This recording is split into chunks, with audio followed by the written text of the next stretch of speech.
ibadah gemetar-gemetar, di mana itu begitu? Nggak ada itu. No!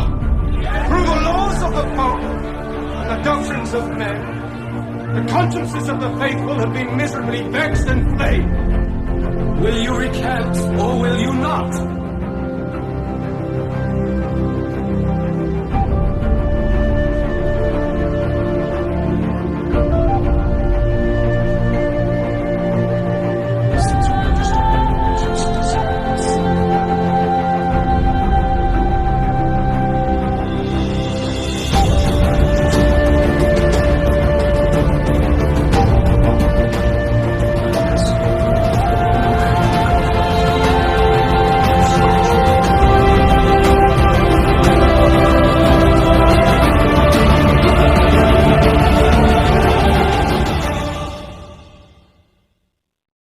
Shalom saudara, jumpa lagi bersama saya Patrick Smith di channel saya. Saudara, kalian pasti kenal dengan pendeta Jimmy Pardede.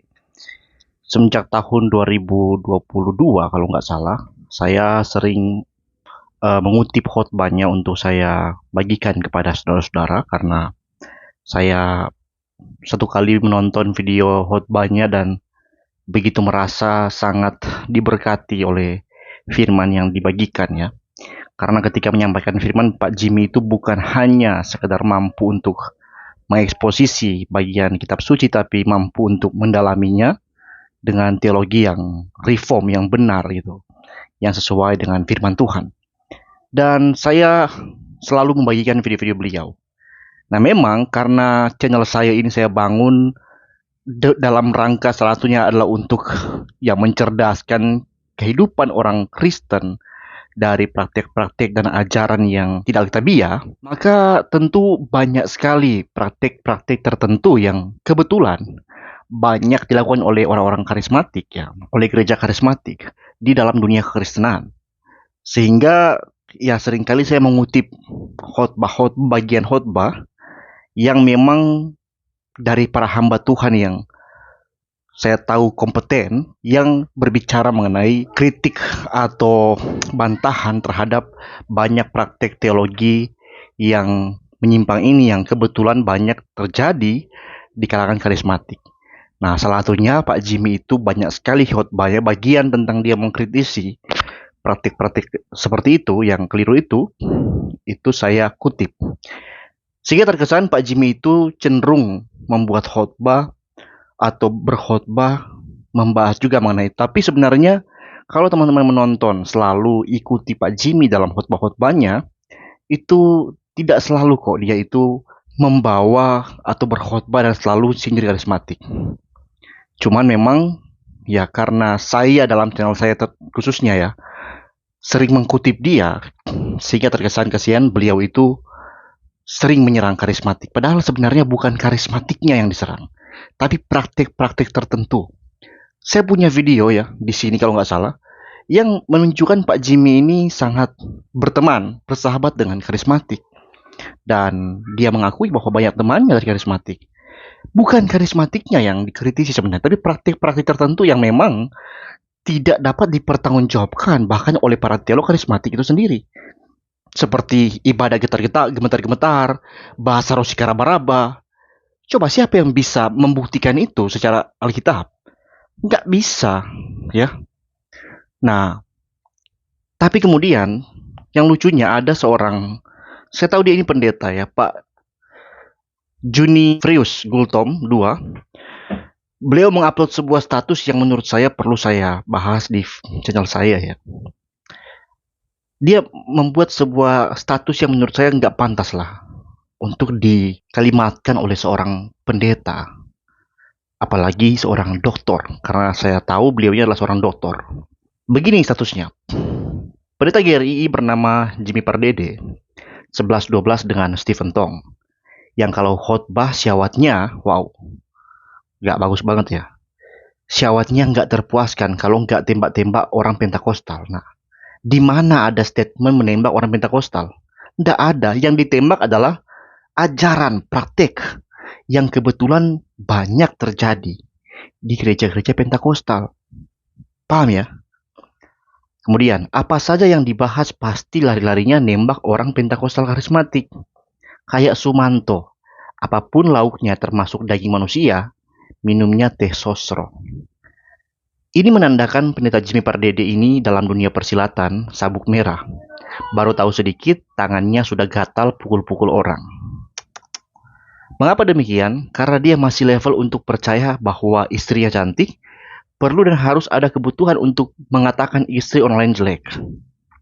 Sama dengan Tong, untuk menjelaskan dana pensiun pendeta di Reform seperti apa, perlu untuk menjelekkan dana pensiun di HKBP. Saya nggak tahu maksudnya yang mana ini ya. Saya nggak pernah melihat Pak Tong itu menjelekkan dana pensiun di gereja lain. Kemudian, pesilat kalau sudah sabuk ban hitam dan suhu akan lebih sibuk mempresentasikan keindahan ajaran denominasinya. Dia nggak punya waktu untuk menjelek-jelekan orang lain. Yesus semasa hidupnya tidak dapat dimonopoli oleh sekte manapun, baik sekte Farisi, Saduki, Zelot, Eseni, dan lain-lain. Kalau nggak benar untuk isu tertentu, ya Yesus hardik. Kalau benar untuk isu tertentu, ya Yesus puji. Nggak ada tuh golongan yang memonopoli tafsir terhadap Yesus. Begini, saudara-saudara, Yesus itu memang tidak dimonopoli, tidak menjadi milik satu sekte dalam berbagai sekte di Yahudi. Tapi ada satu hal yang Yesus tunjukkan adalah ketaatan dia pada kitab suci. Waktu dia dicobai oleh iblis, dia mengutip kitab suci untuk membantah cobaan iblis. Yesus selalu merujuk pada kitab suci, bukankah ada tertulis di kitab suci dan sebagainya. Selalu bilang begitu. Nah, dalam perspektif teologi reform, kitab suci selalu menjadi tempat di mana kita harus bercermin, berkaca atas semua praktik teologi kita. Ya.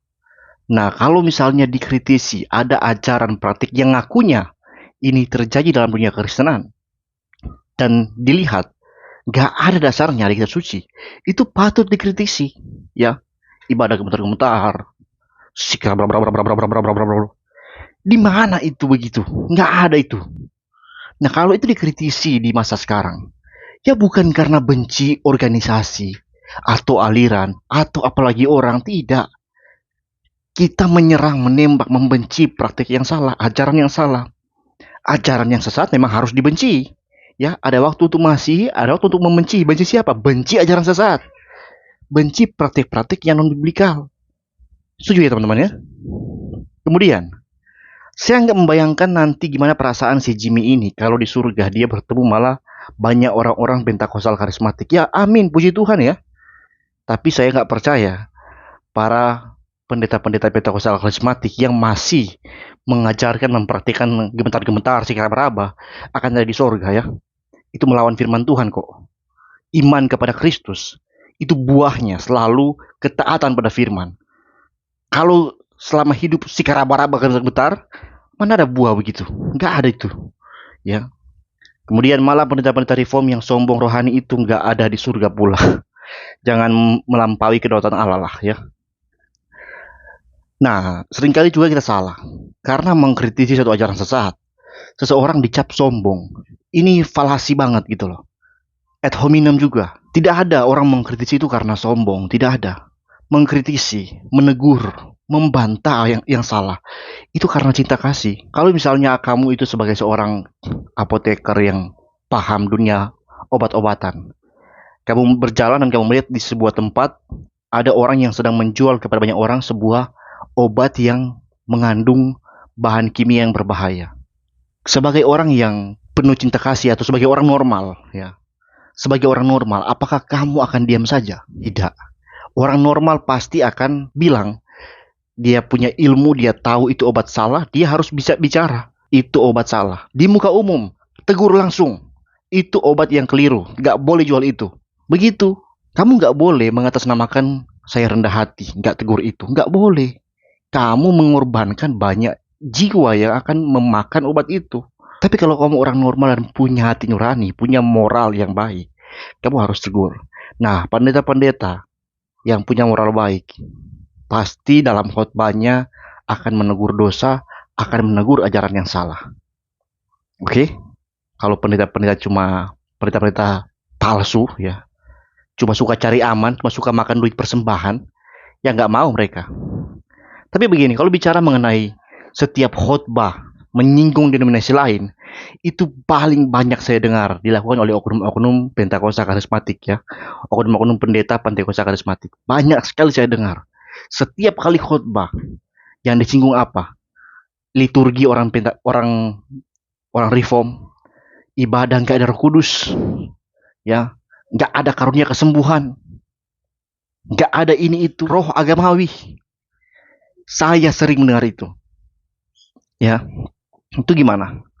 Tapi saya selalu berprinsip ya, bahwasannya selama teguran itu berdasar Alkitab, it's okay, ya.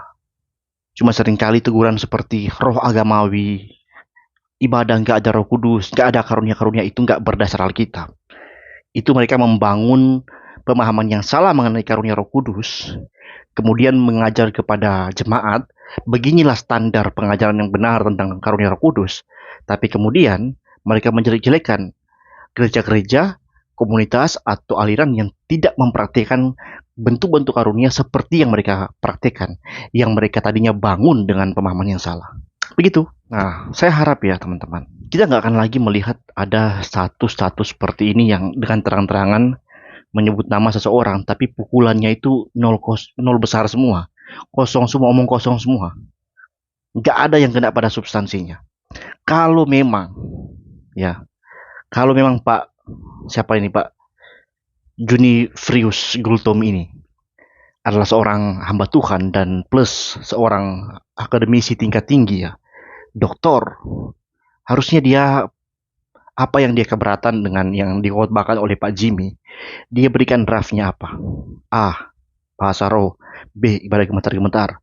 Nah, kemudian berikan tanggapan, berikan pembahasan sudut pandang teologi, penjelasan yang mendalam tentang kenapa itu dilakukan oleh Pentakosta karismatik. Berikan argumentasi begitu. Bukan langsung marah-marah, gak jelas begini. Ini sama sekali gak menunjukkan bahwa orang ini adalah seorang dokter, seharusnya ya. Tapi saya percaya Pak Junifrius ini adalah seorang dokter, seorang hamba Tuhan, saya akui seorang hamba Tuhan, tapi mungkin ya seringkali kita manusia terpancing emosi. Cuman alangkah baiknya untuk mengontrol emosinya dan memberikan argumentasi dalam membantah sebuah tuduhan atau yang kita anggap sebagai fitnahan. Kalau merasa diserang dalam teologi, dalam praktik kita, dalam praktik Bapak, silakan Bapak jabarkan penjelasan-penjelasan tentang praktik-praktik yang diserang itu. Sekian video saya teman-teman, Tuhan berkati. Shalom.